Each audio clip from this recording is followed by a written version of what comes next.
తెలంగాణ మంత్రుల నివాసాలకు రాత్రిపూట మహిళా అధికారులను పిలుస్తున్నారనే వార్తలు రాష్ట్ర వ్యాప్తంగా కలకలం రేపాయి. మహిళా అధికారులను అవమానిస్తూ నీచ సంస్కృతికి తెరతీసిన రేవంత్ సర్కారుపై ఫిర్యాదు చేసేందుకు ఇటు బీఆర్ఎస్ మహిళా నేతలు సిద్ధమవుతున్నారు. అయితే ఈ మేరకు మహిళా నేతలు హైదరాబాద్ ఆదర్శ్ నగర్ ఎమ్మెల్యే క్వార్టర్స్ బాట పట్టారు. మాజీ మంత్రి సునీత లక్ష్మారెడ్డి, అలాగే మాజీ ఎంపీ మాలోత్ కవిత, మాజీ డిప్యూటీ స్పీకర్ పద్మా దేవేందర్ రెడ్డి ఇప్పటికే అక్కడికి చేరుకున్నారు. అక్కడి నుంచి మహిళా నేతలంతా కూడా ఆటోలో ప్రయాణించి మహిళా కమిషన్ కార్యాలయానికి చేరుకోనున్నారు. అనంతరం మహిళా అధికారులకు జరుగుతున్న అవమానంపై ఫిర్యాదు చేయనున్నారు.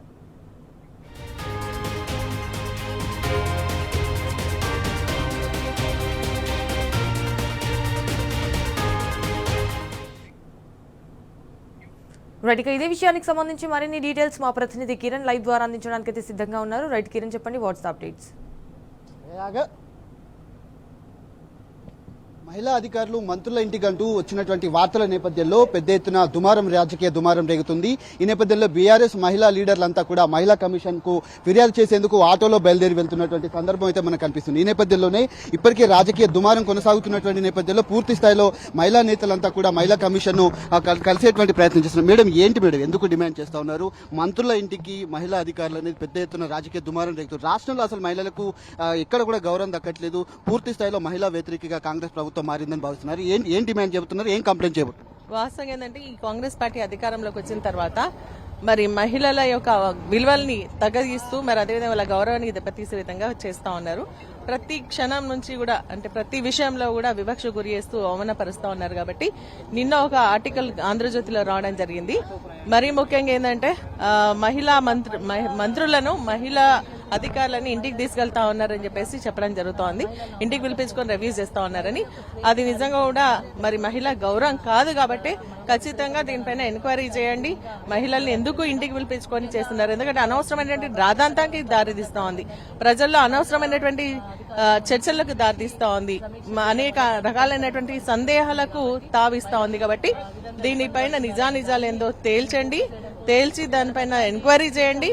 ఏదైనా తప్పులుంటే తప్పకుండా యాక్షన్ తీసుకోవాలని చెప్పేసి కాంగ్రెస్ ప్రభుత్వం వచ్చినప్పటి నుంచి మహిళలను టార్గెట్ చేస్తున్నారు. మొన్న చట్టసభల్లో మిమ్మల్ని కావచ్చు, సబితా ఇంద్రారెడ్డి గారిని కావచ్చు, లేదంటే పూర్తిగా సునీతమ్మను కూడా ఏదైతే మాగంటి సునీత గోపినాథ్ కూడా అక్కడ ప్రచారం చేసినటువంటి తాను కంటతడి భర్త చనిపోయినటువంటి సందర్భంలో కంటతడి పెట్టినటువంటి సందర్భాలు, గురుకులాల్లో విద్యార్థులు చనిపోతా ఉన్నారు, అత్యాచారాలు పెరుగుతున్నాయి. పూర్తిగా మహిళలను టార్గెట్ చేయడం పట్ల కాంగ్రెస్ ప్రభుత్వ తీరును ఎట్లా చూస్తారు?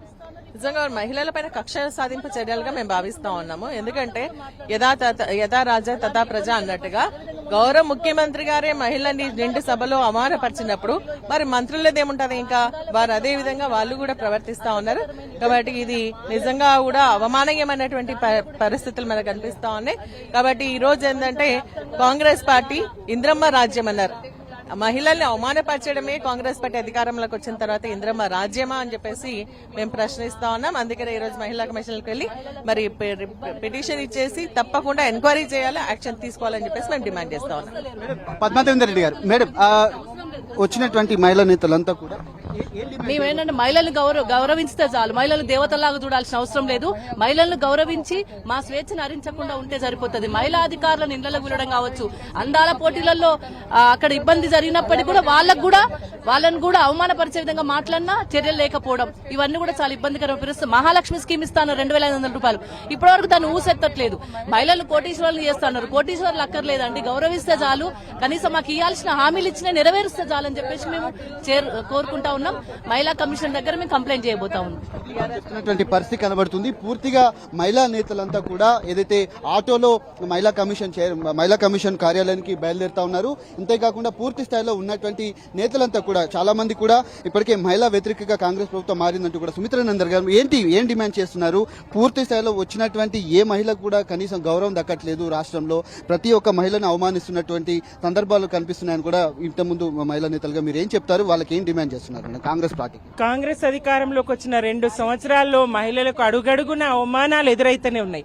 ప్రభుత్వంగా మహిళలకు ఇచ్చిన హామీలు నెరవేర్చడం విషయం పక్కన పెట్టినా, కేసీఆర్ ప్రభుత్వం ఇచ్చినటువంటి పథకాలను తుంగలో దొక్కినా అవి పక్కన పెట్టినా, మరి నిన్నటి అందాల పోటీ విషయంలో, నిన్ననే ఢిల్లీలో మహిళా అధికారి ఏడ్పుల విషయంలో, ఇవాళ ఈ పత్రిక టీవీలో వచ్చినటువంటి కథనాలు అసలు మహిళలు తలెత్తుకొని తిరిగే పరిస్థితి ఉన్నదా రాష్ట్రంలో?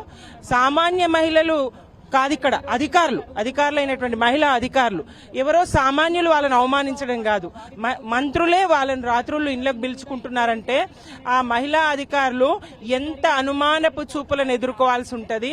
ఇదేం పరిస్థితి, ఇదెక్కడి పరిస్థితి? దీని మీద నిజాలు తేల్చాల్సినటువంటి అవసరము, నిగ్గు తేల్చాల్సినటువంటి అవసరం ప్రభుత్వం ఉన్నది. తప్పకుండా ఈ నిజాలను విచారణలో వెలికి తీయాల్సినటువంటి అవసరం అయితే ఉన్నది. బీఆర్ఎస్ గా మహిళల పక్షాన ఉండి మేము పోరాడతాం. రైట్ మేడం, మీరేం చెప్తారు? ఎందుకంటే చాలా వరకు రాష్ట్రంలో పాలన గాడి తప్పింది. 22 నెలల కాలంలో ప్రతి రంగం కూడా విస్మరించినటువంటి పరిస్థితి. తాజాగా ఈ ఉదంతాన్ని మీరు ఎట్లా చూస్తారు? అంటే ఇప్పుడే కాదండి, మొన్న కూడా మనం ఎలక్షన్ క్యాంపెయినింగ్ చేసే క్రమంలో కూడా ఒక మహిళా క్యాండిడేట్ ని ఒక ఎమోషనల్ అయిన సందర్భంలో మంత్రులు అనుచితంగా మాట్లాడినారు. ఆమె ఆర్టిఫిషియల్ గా ఏడుస్తున్నారని చెప్పేసి పిచ్చి పిచ్చి వ్యాఖ్యలు చేస్తారు. ఇదే కాకుండా గతంలో చాలా సందర్భాలలో మహిళలని కించపరిచే విధంగా కూడా కొన్ని సంఘటనలు మనం చూసినాం. వాటి మీద ఉమెన్ కమిషన్ కి మేము కంప్లైంట్ ఇచ్చినా ఉమెన్ కమిషన్ పట్టనట్టు వ్యవహరిస్తారు. అంటే కేవలం వారి ప్రభుత్వం ఉంది, వారి ప్రభుత్వంలో ఉన్న ఏం జరిగినా కూడా మేము పట్టించుకోమన్న ఇదిలో ఉమెన్ కమిషన్ కనిపిస్తుంది. మాటలు అయితే పెద్ద పెద్దగా ఉన్నాయి, మేము మహిళలకు అండగా ఉంటాం, మహిళకి గౌరవం తగ్గించకుండా చూసుకుంటామని మాట్లాడుతున్న వ్యక్తులు ఇప్పుడు ఎటువంటి చర్యలు తీసుకోకుండా కేవలం తూతూ మంత్రంగానే చూస్తున్నారు. కానీ ఇది ఇన్ కేసు ఇప్పుడు తీసుకోకపోతే డెఫినెట్ గా మేము రానున్న రోజుల్లో కోర్టు దగ్గరికి కూడా వెళ్ళి ఇట్లాంటి చర్యల మీద యాక్షన్ తీసుకోవాలని మేము డిమాండ్ చేస్తున్నాం.